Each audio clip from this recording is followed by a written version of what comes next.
مصطفیٰ جانے رحمت پہ لاکھوں سلام، شمع بز میں ہدایت پہ لاکھوں سلام۔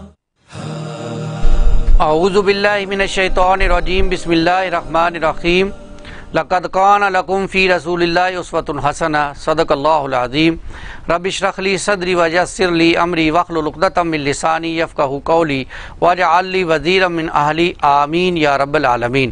اللہم صلی علی محمد وعلی آل محمد کما صلیت علی ابراہیم وعلی آل ابراہیم انک حمید مجید۔ اللہم بارک علی محمد وعلی آل محمد کما بارکت علی ابراہیم وعلی آل ابراہیم انک حمید مجید۔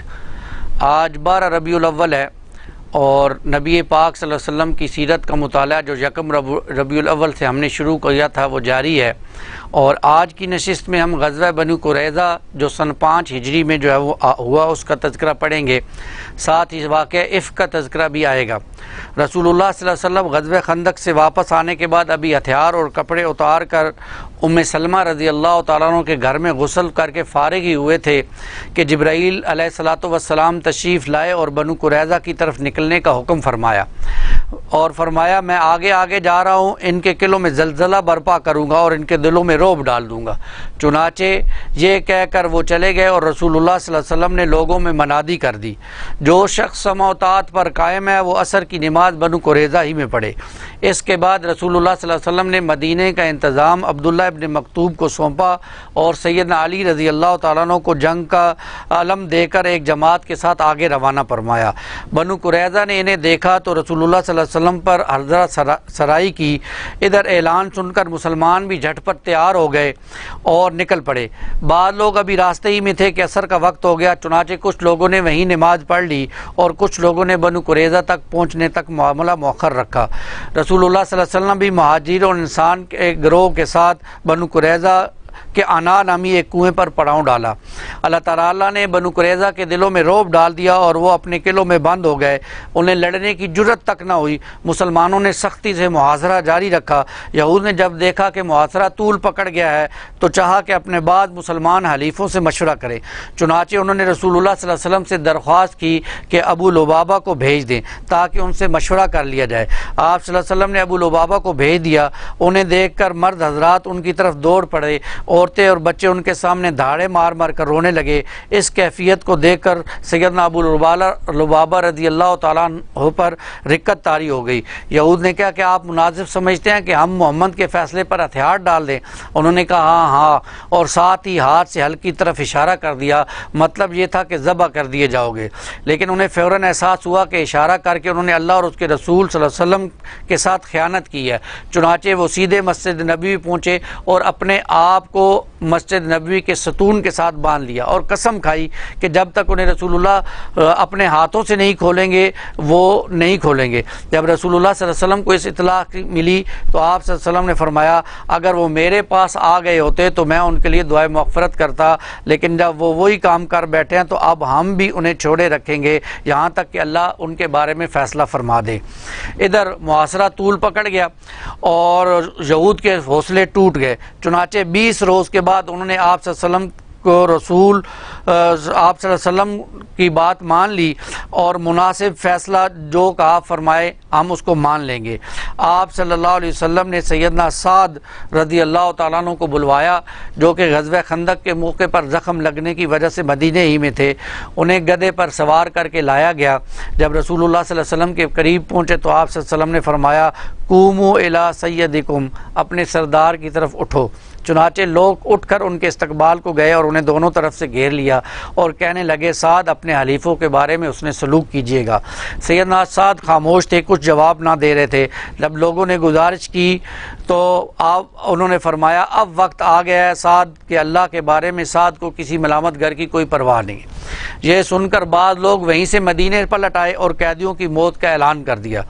جب سیدنا سعد اتر چکے انہیں بتلایا گیا بنو قریظہ ان کی ثالثی پر راضی ہو گئے ہیں، تو سیدنا سعد نے فیصلہ فرمایا ان کے تمام مردوں کو قتل کر دیا جائے، عورتوں اور بچوں کو قیدی بنایا لیا جائے اور اموال تقسیم کر دیے جائیں۔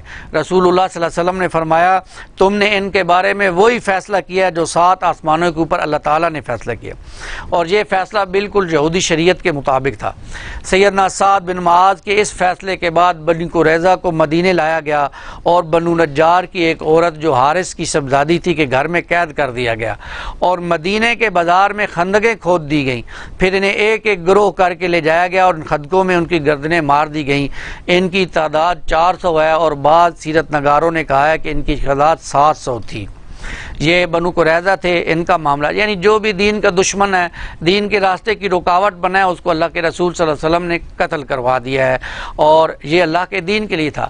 پہلی بات میں نے پہلے بھی عرض کی تھی کہ رسول اللہ صلی اللہ علیہ وسلم کا مقصد اللہ کے دین کے غلبہ تھا، زمین پر اللہ کا دین غالب ہو جائے، انسانوں کی غلامی سے نکال کر اللہ کی غلامی میں دیا جائے، یہ مقصد تھا، اور اس مقصد کے آگے جو بھی رکاوٹ بنا اللہ کے رسول صلی اللہ علیہ وسلم نے اس کو راستے سے ہٹا دیا۔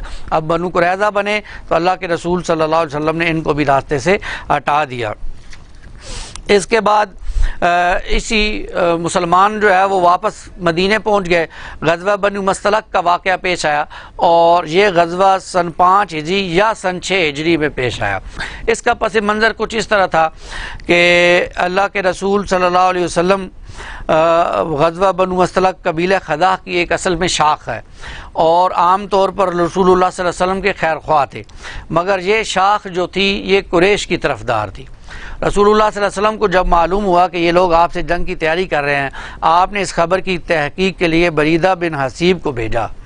ان سے معلوم ہوا کہ خبر صحیح ہے، لہذا آپ نے مدینے کا انتظام زید بن حارثہ کو دیا، اور کہا جاتا ہے کسی اور کو سونپا اور بنو مستلق کی طرف چل پڑے، اور وہاں پہنچ کر آپ صلی اللہ علیہ وسلم نے وہاں پڑاؤ ڈالا، اور ایک چشمے کے نزدیک آپ نے پڑاؤ ڈالا تھا۔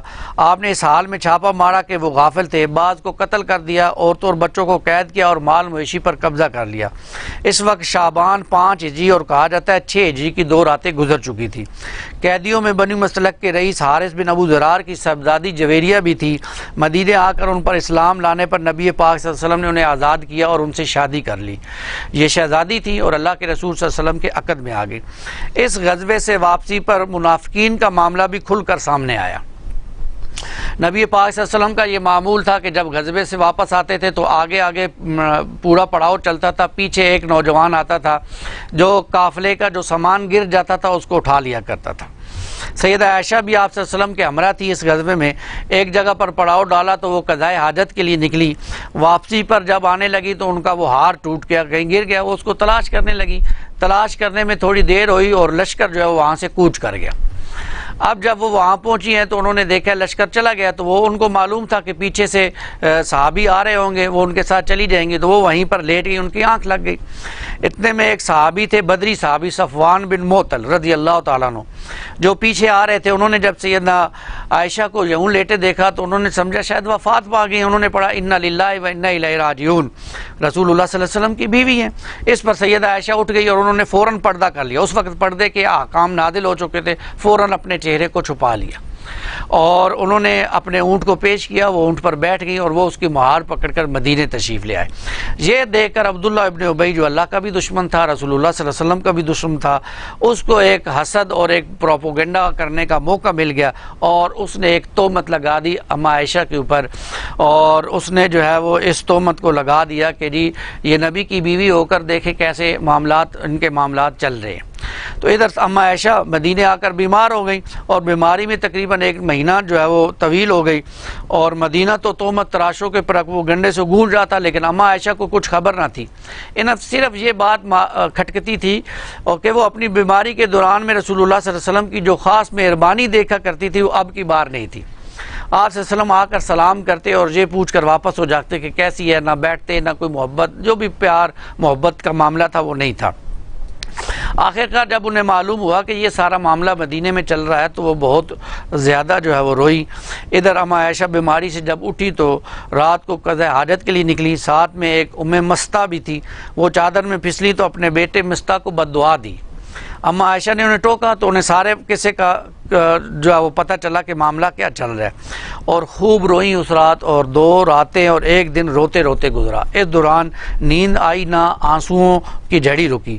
انہیں اور ان کے والدین کو محسوس ہوتا تھا کہ روتے روتے کلیجہ شک ہو گئے۔ اور آپ اندازہ کریں نا، کسی کی بیٹی کے بارے میں آج بھی اگر کوئی کچھ کہہ دے تو والدین پر کیا گزرتی ہے۔ بیٹیوں والوں کو معلوم ہے نا کہ بیٹیوں کے اوپر کیا گزرتی ہے، اللہ کے رسول کی بیوی کے اوپر جب کوئی معاملہ ہو۔ اسی دوران معاملہ چلتا رہا، اللہ کے رسول صلی اللہ علیہ وسلم تشریف لائے اور خطبہ پڑھا، پھر فرمایا اے عائشہ مجھے تمہارے متعلق ایسی ایسی باتیں معلوم ہوئی ہیں، اگر تم پاک ہو تو اللہ تمہاری برات ظاہر کر دے گا، اور اگر تم نے کسی گناہ کا ارتکاب کیا تو اللہ سے مغفرت مانگو اور توبہ کرو، کیونکہ بندہ جب اپنے گناہ کا اقرار کر کے اللہ سے توبہ مانگے اللہ اس کی توبہ قبول کرتا ہے۔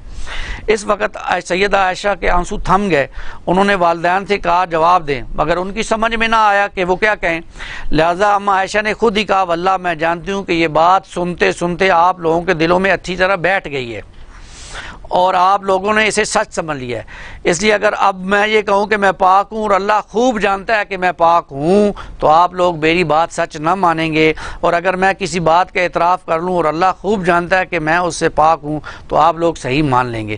اس لیے میں اپنے آپ اور آپ لوگوں کے لیے وہی مثال پاتی ہوں جو سیدنا یوسف کے والد نے کہا تھا فصبر جمیل واللہ المستعان علی ما تصفون، تو صبر ہی بہتر ہے اور تم لوگ جو کہتے ہو اس پر اللہ کی طرف سے مدد مطلوب ہے۔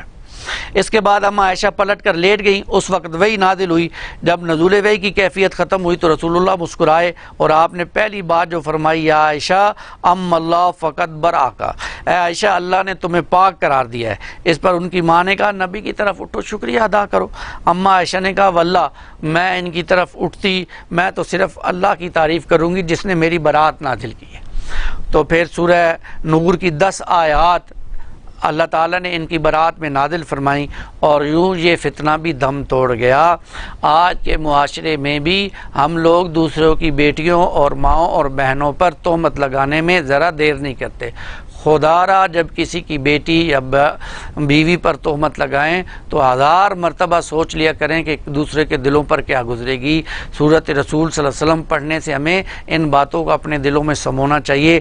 اللہ تعالیٰ مجھے اور آپ کو سیرت کا پیغام سمجھنے کی توفیق عطا فرمائے، اور اللہ تعالیٰ ہمیں آپ صلی اللہ علیہ وسلم سے سچی محبت نصیب فرمائے۔ کل انشاءاللہ صلح حدیبیہ کے حوالے سے مزید سیرت میں پڑھیں گے۔ اللہ تعالیٰ ہماری اس کاوش کو قبول فرمائے، آمین یا رب العالمین۔